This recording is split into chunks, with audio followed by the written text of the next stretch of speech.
Give it up for Josh Johnson!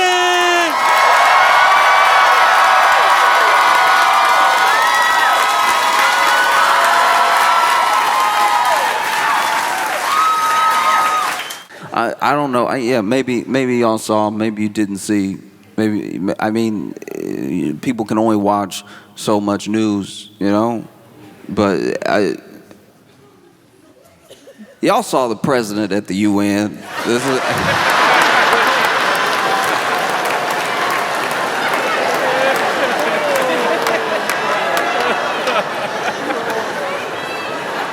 I didn't see everything as it was happening. I heard about some stuff later, right? So then I got a text message from my friend. They were like, "Oh, did you see what happened at the UN?" I'm like, "No, I didn't see what happened at the UN." And they explained to me that, you know, he was getting on Escalator, and then the Escalator stopped. Now, I thought at the time, it was going very differently. I thought the Escalator stopped on like a down escalator. That would have been a big deal. Imagine you on Escalator. You have belief. You get on a down escalator, you're like, all right, this is gonna take me where I need to go. No need for a seatbelt. If that thing just stops, the momentum, whoa! Now the president's falling down the steps. So I thought that's what happened. Then I watched the video and I saw that he just walked up to the escalator, stepped on the escalator, and the escalator broke.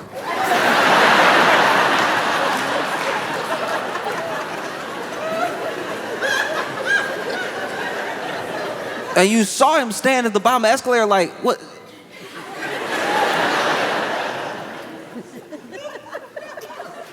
And Melania didn't miss a beat. She just started walking up the escalator. And so there were people that were like, this was sabotage. UN needs to be investigated. Somebody needs to be arrested, right?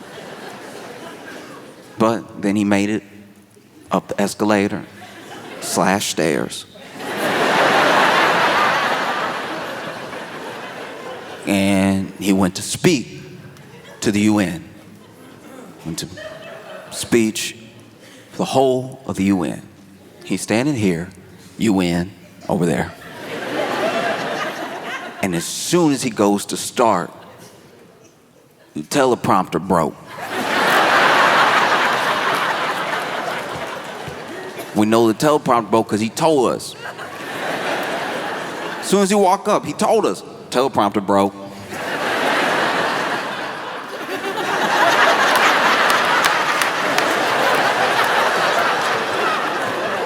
First the escalator, teleprompter broke.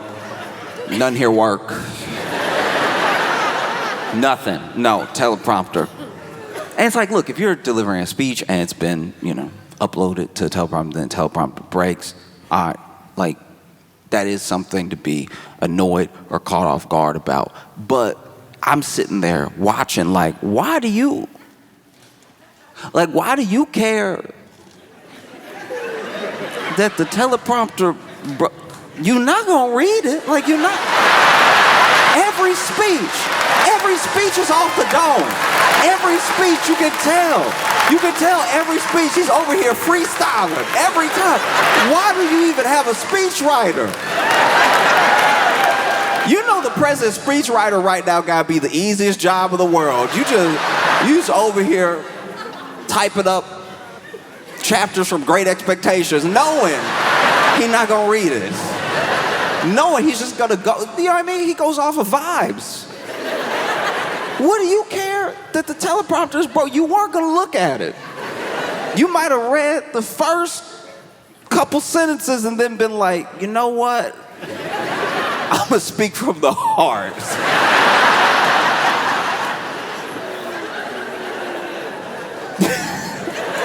And so the teleprompter broke it,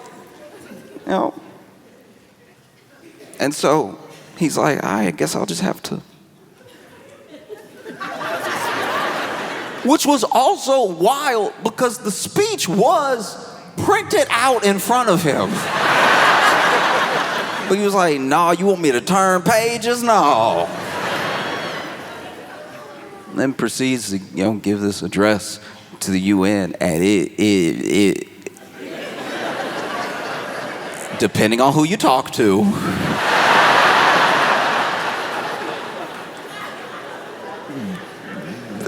Depending on whose opinion you're listening to, it did not go fantastic. Because the energy of the speech was like the normal energy. It was like rally energy, you know, like talking to his base or something. But this is the UN. They don't live here. Like some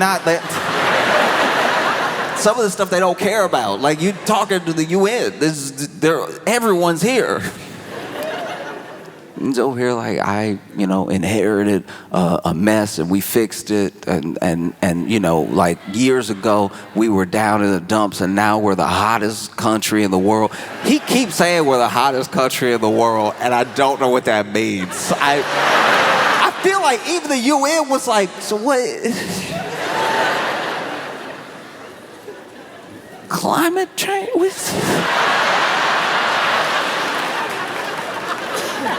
What does it mean, the hottest? This is also wild because, like, you talking to other countries right now. Why are you dunking on them right now? Then, dude's over here. I ended, like, 7 wars. And it's just funny because, like, everybody he talking about is there.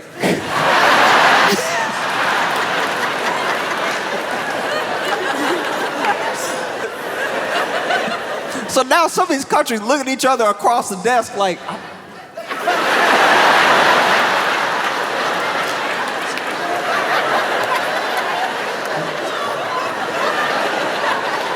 I don't know. I didn't even, what did I say? Nah, it was incredible. And then there was a weird thing. I think it was Brazil. He was talking about the leader of Brazil and how, like, first of all, this dude also tariffing everybody. So then he was talking about how he doesn't do deals with people he doesn't like, but then he had a good handshake with the leader of Brazil, so maybe they could work something out. Even Brazil had to be like, yo, I don't know. I just saw him in the hallway. Out here trying to be cordial. I don't even know if this is good. Was this good? No, it's phenomenal performance. Truly, I've not seen anything like it. Just over here. I'm sure if you were at the UN, just sitting there, you just sitting there quietly listening, looking over at other countries. There's some countries that had just be chuckling. Like countries that aren't in the mix, you know what I mean? Like if you're not like a key member of BRICS or you're not, you know what I mean? Like if you're not like in the news in that way, you just come, you enjoy the show. You know? Like I imagine maybe Zimbabwe might have been cracking up. It was like, that's your friend. That's your friend.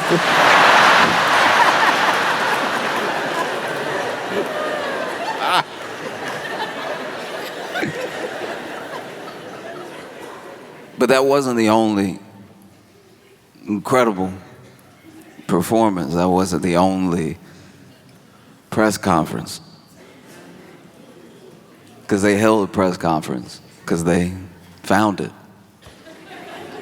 They found it. They nailed it down. They found the cause. That's what they said. No, gathered everybody together. Got the press conference going on. Looked like it was in the Oval Office. Yeah. And they were going to talk about the causes that they had found, the root cause of autism. This is what they said. And so, they walk in and you had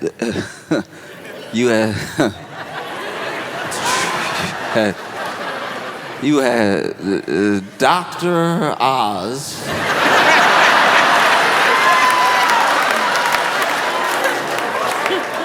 Dr. Osmosis himself. You know Dr. Ozymandias. Like, Dr. Oz is standing there. And like, why? How did this happen? If we are just gonna start putting people from TV in real, like, government position, in real medical field, can we at least get somebody from, like, Grey's Anatomy or something? You know what I mean? Like,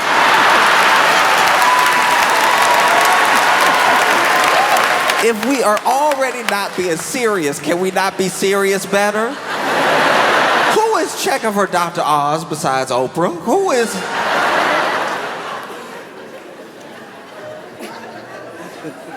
He's standing there, doesn't even really look that healthy himself. This man's advice so far has been actually insane. They've done interviews with him. He's, spoken to the public. Like, what would you suggest for Americans? The man's out here. If you want to, if you don't, look. If you don't want to be sick, be healthy. I wish I was joking. I wish, like, I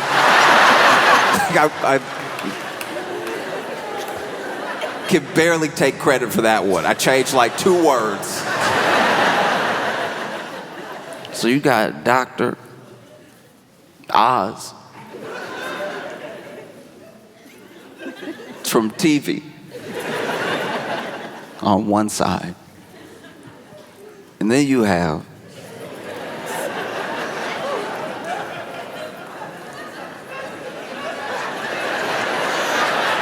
y'all know who he is. And then you have RFK Jr. on the other side, looking odder than usual. If y'all saw it, you know what I'm talking about. RFK Jr. showed up. I don't know what's happening. Because it wasn't like a tan.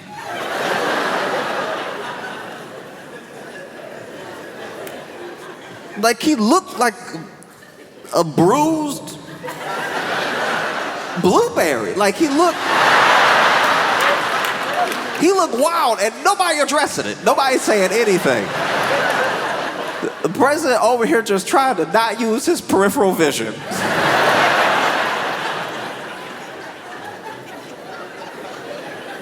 RFK Jr. is white. No, that is a white man. He's white. He's a white guy. But that's the first time I've ever seen a white guy and been like, he is colored. Like that.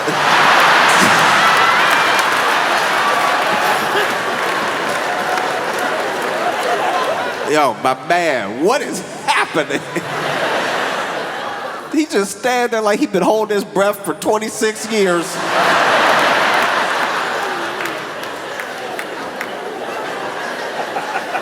This is very bad. And then, I don't know who told him. I imagine it could have been somebody, higher up, but it could even just been an aide that told the president, okay, you're going to give this press conference, you're going to talk about links to autism, and what you need to do, this is very important, for legal, this is very important for a lot of reasons, what you need to do is say the name of the drug. Then you can go on and say the brand name. But you need to say the name of the drug because the drug is what we're saying is the link, not one particular brand. So there are other like store brands that are this drug. You need to say the drug. Say the drug. You have to say the drug. Okay? Say the drug. And I'm sure he attacked it with that regular, bravado. I'm gonna say it, whatever. Get out of here. Let me work. Let me get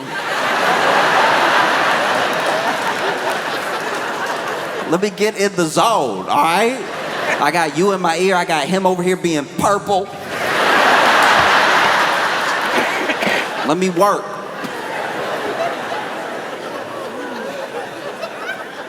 Man goes up, starts the speech. It's rolling. It's rolling with it.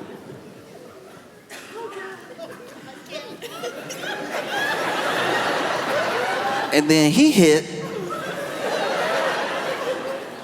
a more than 8-letter word.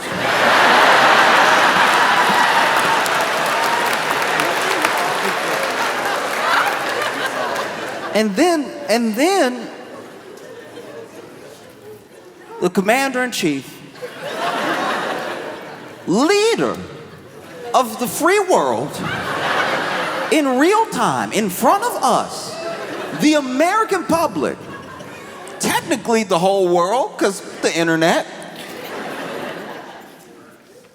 our leader in front of the nation, at a press conference they called.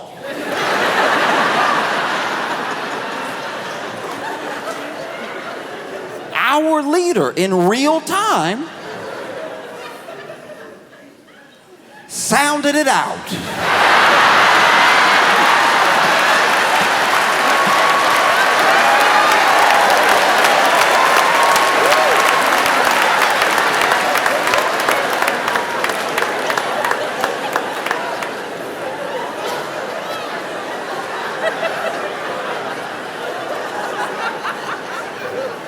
I try really hard. No matter who somebody is, no matter the background, no matter the situation, really treat people like equals, not like look at people a certain type of way. We all struggle. We all have our different strengths and weaknesses and everything. But I'm just going to go out on a limb and say it. If you are 80 and you haven't attacked a word before, maybe it's just not a word you ever going to get. Like if you... It's late. It's late for him to be sounding out new words.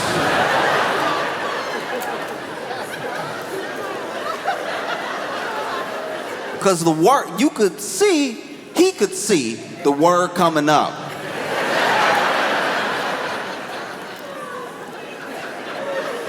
And sounded it out confidently too, just over here,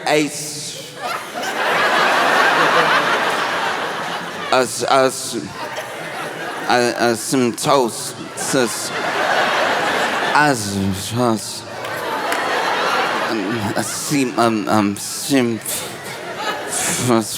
and it's not like it was in the mic. You couldn't hear it into the mic, but you could tell Dr. Oz was standing there trying to do hard ventriloquism. Just...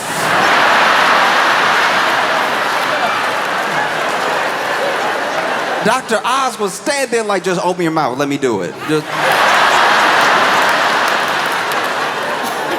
Dr. Oz was fighting to just, you could see him. I see him in the face.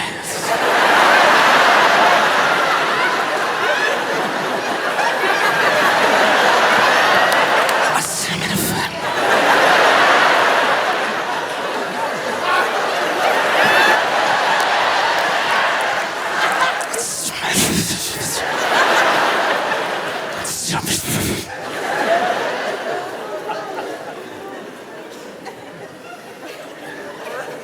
I said, Tom, I see the Trump. See him, man. I knew when he looked around, we were cooked. Like I knew it. When that man looked up from the paper, I was like, no, stay on it, stay on it. Stay with it, you almost got it. I was, Tom, I see him, I see him in a film. I see him in a film. I see him in a film. I see him in a Tylenol. And like that.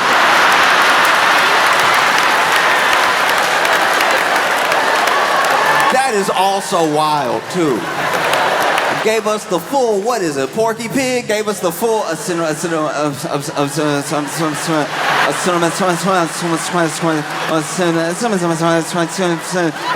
Tylenol.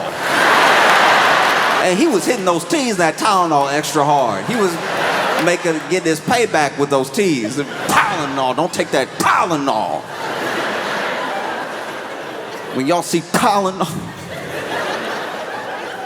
because it was rough. It was rough. It was like you've been in third grade before. You remember when a teacher, I didn't even know this at the time, but it was basically when a teacher had like a hangover, and so then the teacher would just make y'all read the book to each other. At the time, I really thought it was about learning, and now that I'm grown enough to have friends that are teachers, I'm like, no, you had a bender. That's what this is. Don't try to put this off on the students. You see in double right now. And so it would be, your turn would be coming up, and you would do a thing. Somebody would be reading over here, and you start counting people and counting paragraphs. And then you read ahead a little bit so that when it's your time to read your paragraph, you're reading your paragraph all fast and everything. People can't even retain the information. Then, there'd always be that one kid.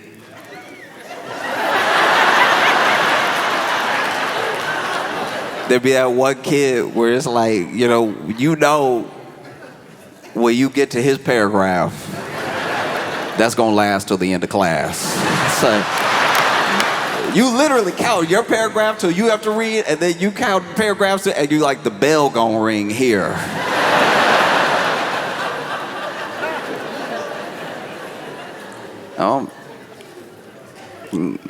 Sometimes to be a kid, everybody learns differently. We all have different abilities, and you do your best to be as patient as possible. I remember, I had one kid in my class that we would do that, and then his paragraph be coming up, and as soon as his paragraph start, everybody's like,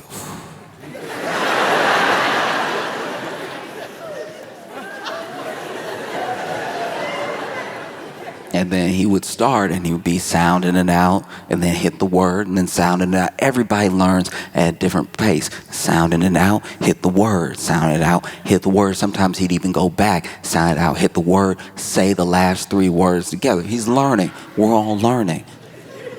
Everybody moves in their own time. But sometimes, I'll be honest with you, I was a kid too. I wasn't always patient. Sometimes he'd be sitting there and be like, and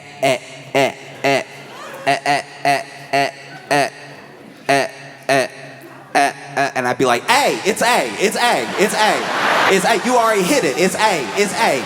There's nothing left to do. It's A. It is A. You did it. High five. You did it. It's A. It's only A.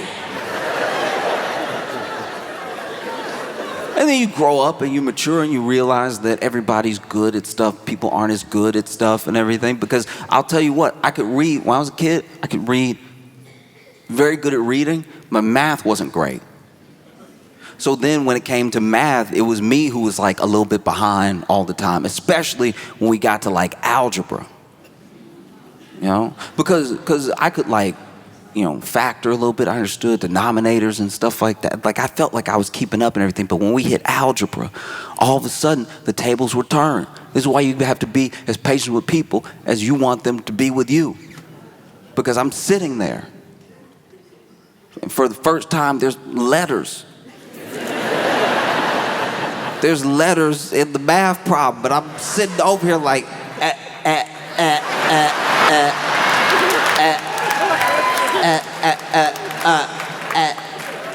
and then he was sitting there like, it's 4.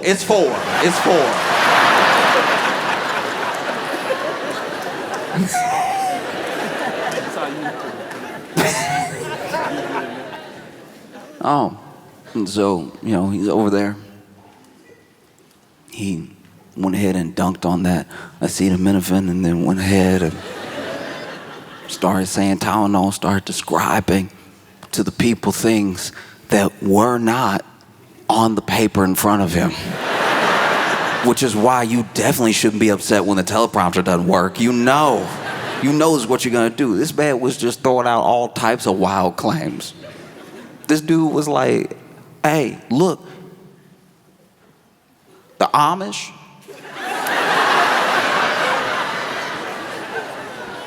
The Amish don't have any autism. And a couple times in this press conference, he would say something, then turn to somebody and be like, is that true?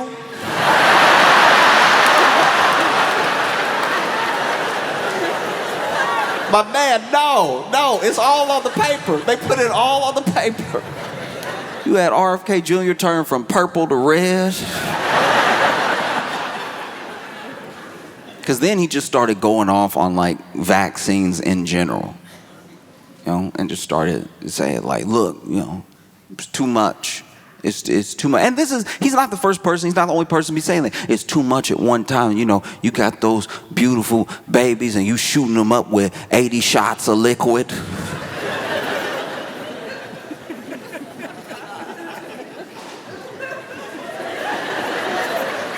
The thing that stuck out to me about the liquid thing is that you could tell he wanted to say juice. You could tell he's like, they put too much juice in them babies. Nobody need all that vaccine juice.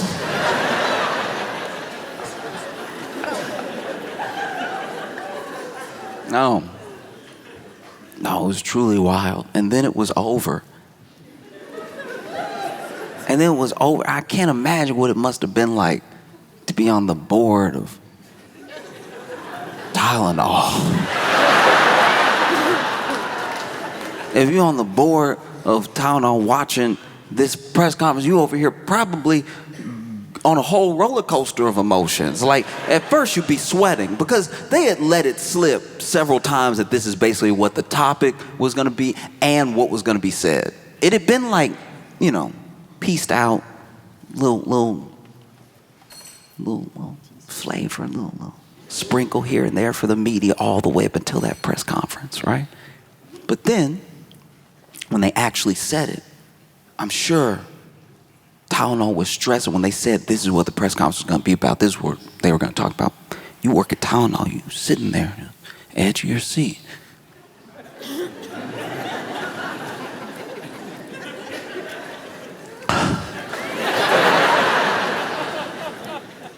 And then he goes to say the name of the drug, and you're probably like, this might not be that bad for us, honestly.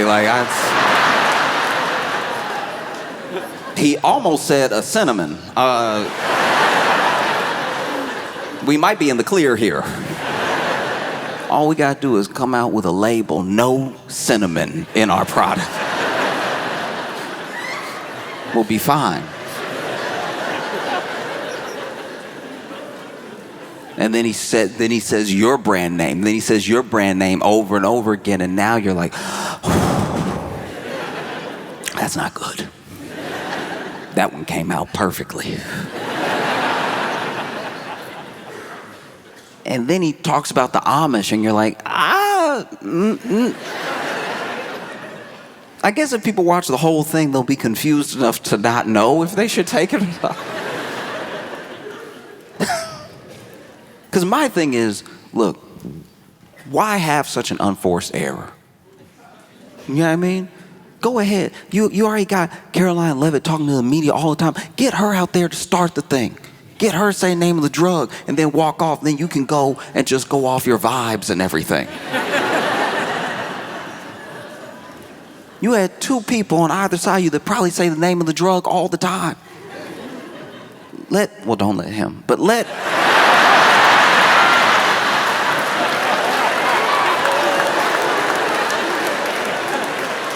Dr. Oz say it. Let him earn his keep.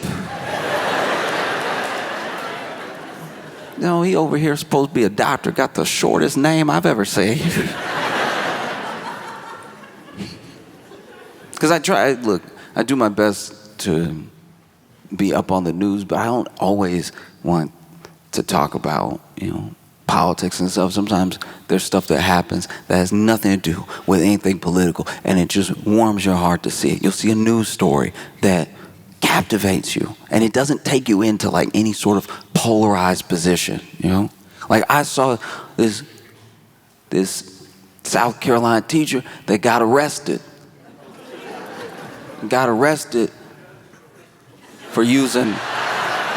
got arrested for using fart spray on the students as a punishment.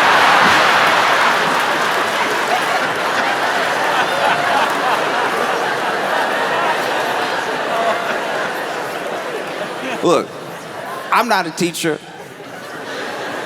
I come from like a family of teachers, people that work in education. And like kids have always and will always drive adults insane. It's like part of the bargain that we have. Is part of the truce, you know? It's like y'all won't do a Lord of the Flies. Y'all just be bad in school and we'll pay the bills.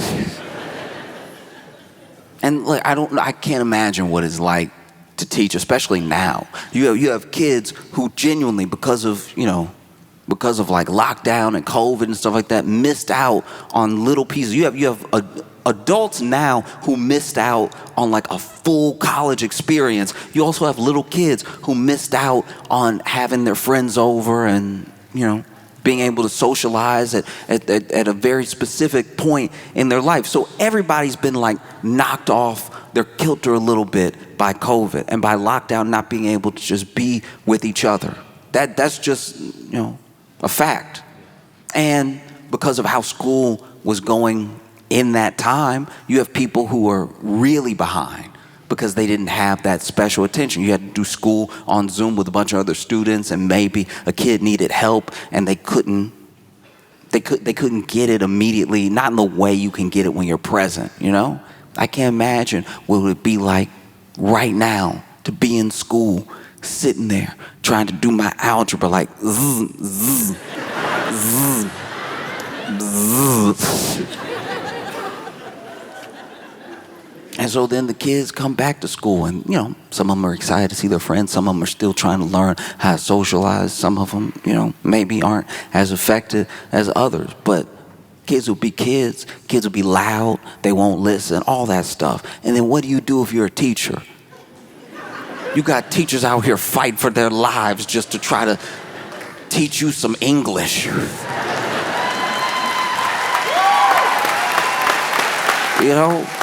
You see videos of it all the time, teachers going through it because students don't want to listen, all this stuff. This is the person that's just trying to make sure you know how to spell. So one day,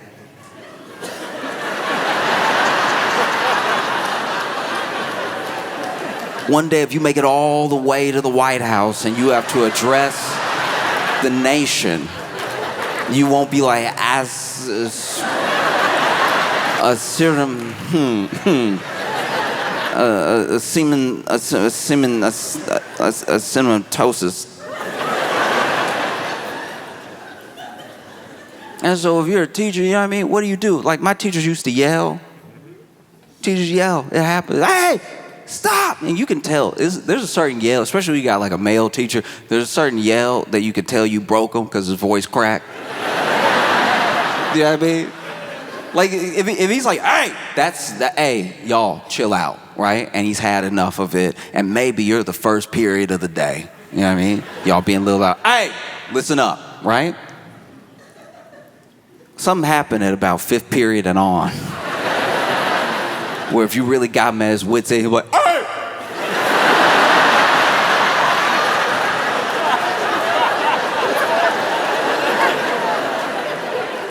Can't even help you people. That's how you can tell. That's how you can tell when a teacher really at the edge, when they just start talking to the students like they are society. Like it's like you do your best, You go to a state school to save money because you're not going to make it here. You got a passion for Spanish, so you try to teach it to you knuckleheads.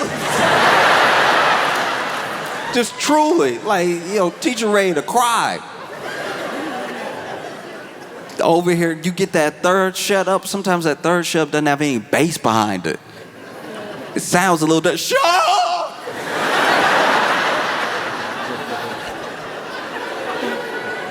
Leaning against the board. I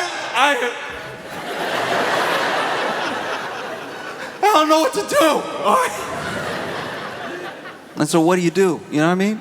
Yelling doesn't work. You can't hit them. Somebody came up with a plan.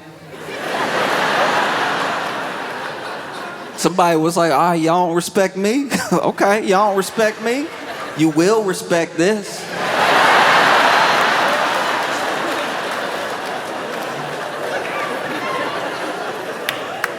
Because I've read different reports. Some reports say he was like doing a prank or whatever. Some reports say he was like mad about whatever. But I'm telling you, he could have done it for any amount of reasons. Maybe this dude didn't take his job seriously. Maybe, he was out here just trying to prank for fun. He's somehow like a teacher's assistant, whatever, and still hadn't like grown up. So then he's over here. Ooh, look at you, stinky. Ooh. Ooh, stink butt over here. Ooh. Maybe. But maybe he had enough. You can only take so many spitballs to the back of the neck before you snap. Maybe this dude came in one day and was like, all right, look, I hate that it's come to this. I really do. But please believe me, if you talk all the time or you never talked before, anybody can get it, all right?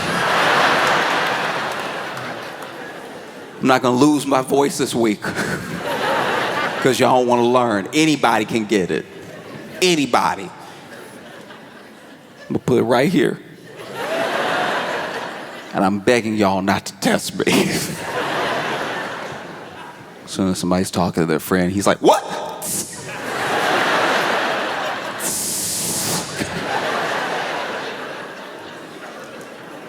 He must have been brandishing it. He must have been wielding it because apparently, like, from what I read, like 100 parents complained or something.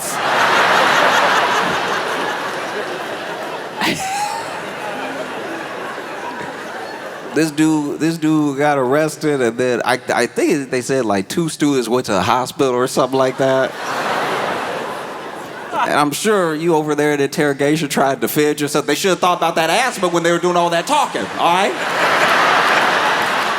How do we know it was a spray? What if it was that talking that caused the asthma attack? Over here, mouth moving 100 miles a minute. I'm trying to teach something. Listening is easy to breathe.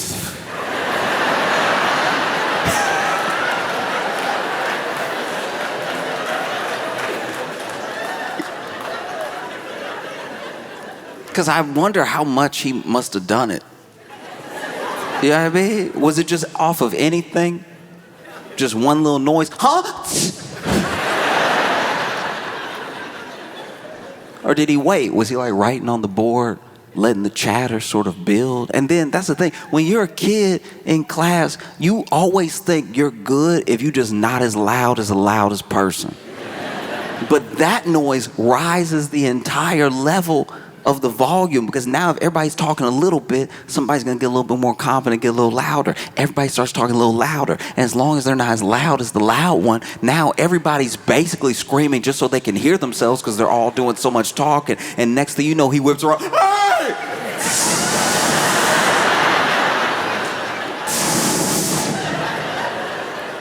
Y'all gonna learn today.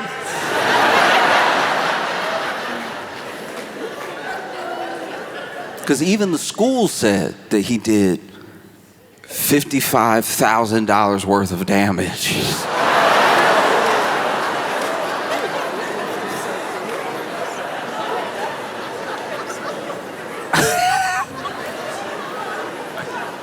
How? It must just be in the walls now.